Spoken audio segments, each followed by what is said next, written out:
Tapos dito ilalagay yung battery mga master. Ayan. 1, 2, 3, 4, 5, 6, 7, 8. Hanggang 8 battery na 18650 ang pwedeng mailagay dito. Ayan, unbox tayo mga master na first time natin mag build nito kasi may order sa atin. At ngayon lang din ako magbubuo nito kasi nga order sa atin. Ayan. Buksan na natin.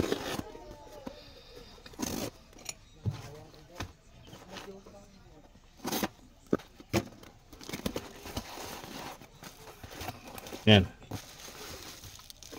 So 4 pieces. Yun, no? Power bank mga master. So hindi sana ako magbubuo nito, kaso lang nga may order sa akin na gumawa daw ako ng power bank.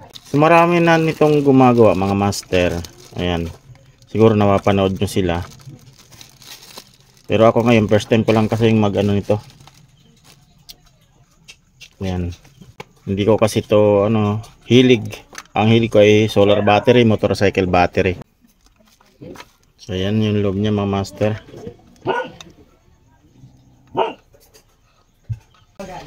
Kanyang pinaka display.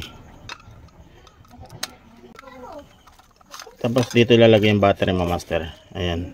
1, 2, 3, 4, 5, 6, 7, 8. Hanggang 8 battery na 18650 ang pwedeng mailagay dito. Ayan.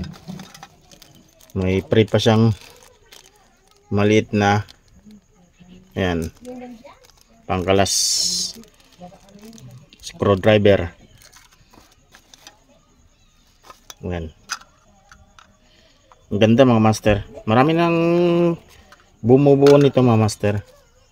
Kasi battery na lang ilalagay mo, okay na.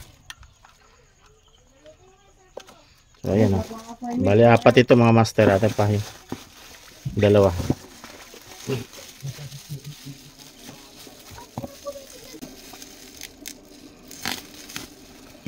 Kulay orange. Ito naman mga master yung animan. Ayan.